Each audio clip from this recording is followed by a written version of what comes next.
Laser! This E3 update is brought to you by GameFly. Well, hey guys, Max and Tara here. Happy E3. We're at the convention center right now, as you can clearly see. That's a lie. No, we're just sitting on a couch in LA. But we did check out the Microsoft E3 press conference, Yeah, which was entertainment evolved. Yes, the first of many press conferences to come. I don't think, none of us were really expecting any huge surprises or announcements, and I don't think there was anything too shocking in there. They got off to a really strong start, though. I thought with Halo 4, they had a live-action trailer, and then they showed some gameplay of it, and it looks absolutely incredible. They had us going through kind of a lush forest, like rainforest type environment, I guess. I'd say it's something of a gully. Yeah, a gully. Very nice With and many colorful, though. ferns. It's not your typical kind of space hallway. It's Yeah. like a gorgeous jungle. And we get a look at the new enemy, which is some sort of glowing robots that look like tropical plants, kind of. Yeah, and there were some flying fairy-looking drone things. It was really cool. I thought the coolest part of that whole trailer was when you pick up a new gun, it just kind of absorbs into your current gun with this really awesome animation. Totally cool.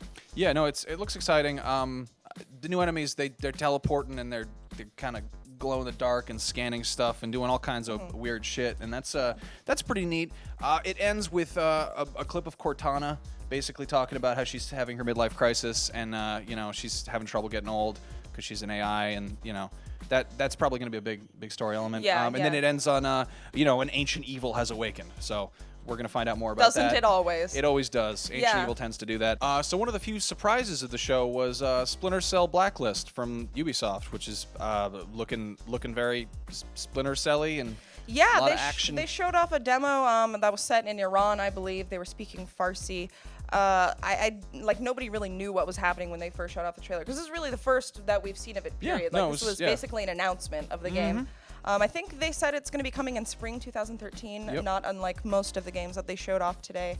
Yeah, it was very action-packed. Not so much your typical stealthy gameplay. It's really just kind of making quick kills and getting through. A lot of climbing. A lot of climbing walls. A lot of climbing. Looks like another Ubisoft game that involves climbing. Just saying. Just saying there. Don't even. Okay. Don't go there. But yeah, no, that looks cool. And they're gonna have what is it? The Spies versus Yeah, they're gonna Mercs? they have confirmed single player co-op and Spy versus Mercs. So there you go. Yeah, that's coming out early next year. Those were the first two games. I really enjoyed those. After that, it kind of went into a weird little valley where a bunch of odd things got announced.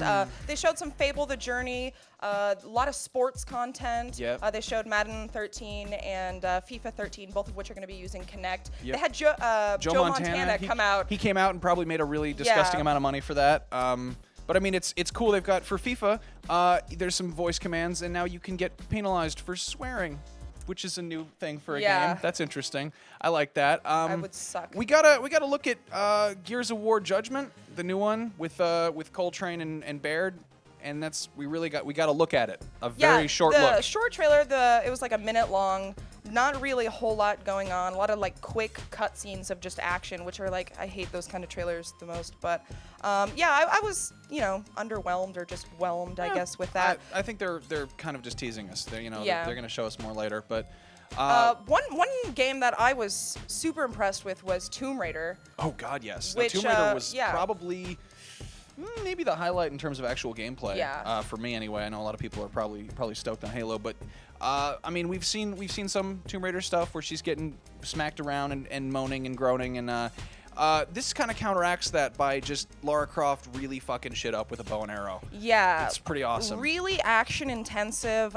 You kind of start off just running through this mountain area, and then you take a zip line down through the jungle, and then you fall down a waterfall, and then you take another zip line. It's totally nuts. But yeah, there's a lot of strategy also. She's shooting down lanterns. No, I think the highlight was probably the flaming arrows being shot at a lantern, which spilled kerosene on some guys, and then they caught fire and ran off a cliff, that's always fun. That was pretty cool. That's I guess. Nice. Yeah, shooting a shotgun at a pile of barrels and rolling them down a hill into people. So. They also announced for that, both that and Resident Evil 6 are going to get the first piece of DLC is going to be exclusive to Xbox for a while. So yeah, Resident Evil 6 they showed off a gameplay, a little bit of gameplay. Yeah. I don't Very know, action intensive. It's action packed, that's for sure. I don't know what to think of that. It didn't really, from an action-y standpoint, it didn't really seem that impressive, and from a Resident Evil standpoint, it looks like it's kind of veering towards action-y. So I don't really know who's going to be happy about that. It's hard to get a picture of it because they literally just shot a few zombies and then pressed X and turned the analog stick around a whole lot. There was some of that. There were definitely some QuickTime events there. Yeah. South Park game, The Stick of Truth. We got a release date for that, March 5th, 2013. Probably the highlight of the press conference itself was Trey Parker and Matt Stone coming out and just going off book, not having a teleprompter, just kind of cracking some jokes, which was fun. Definitely the best speakers of the entire press conference, easily. which is sad. They cracked a joke about a thing that we should probably talk about, which is, what is it, the SmartGlass, which is... SmartGlass. Yeah. Yes. So along with all the new media content that Xbox is bringing, obviously they've got new sports channels and all that kind of stuff. But they've also got this thing called SmartGlass now, which I'm guessing is kind of their response to the Wii U. Yeah. And it lets you connect all of your devices, like your Xbox, you can connect to your tablet now. It doesn't have to be a Windows tablet or anything like that. You can use an iPhone or an iPad. You can connect to the Windows phone, and you can basically not technically use your iPad as a controller, but as a supplement to your gaming. So they showed a demo of somebody using it in an NFL game in Madden.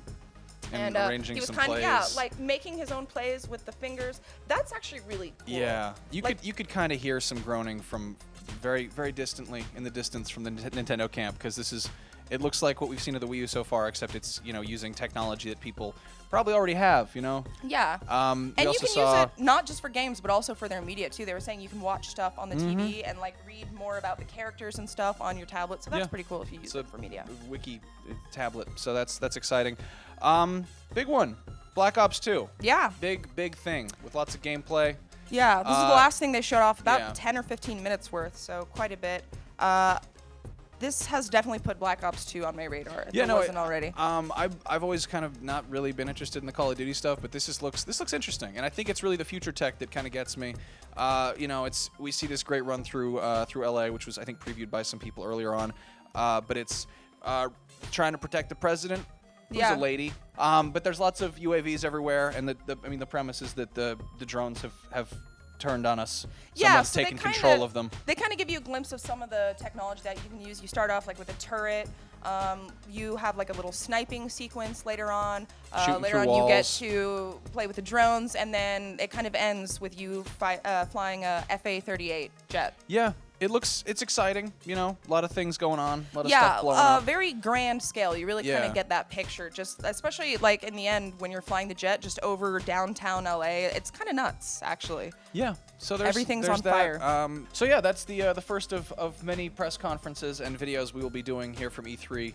We're just on a couch right now. We haven't actually, the show hasn't opened. This is the first press conference. Yep. There's much more to come. We're going to be covering it both here and on our Rev3 Games channel. Just today we've already got EA, Ubisoft, and Sony's tonight, so that'll be coming up definitely soon. watch out for those videos. And already over on the Rev3 Games channel, we've got videos going up for Halo 4 and Black Ops 2.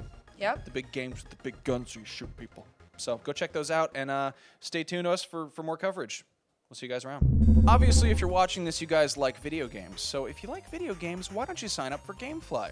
GameFly is the largest online video game rental service there is, and they've got over 7,000 games, both new and classic, for whatever consoles and handhelds you own. With plans starting at just $15.95 a month, GameFly members can rent 1 to 4 games at a time and keep them for as long as they like. There are no late fees, no due dates, and shipping is always free. Once you're done playing a game, send it back, and GameFly will send you the next available game on your list. If you really like the game you're playing, just click Keep It on the GameFly website, and the game is yours at a discounted price. GameFly will even mail you the case and manuals free of charge.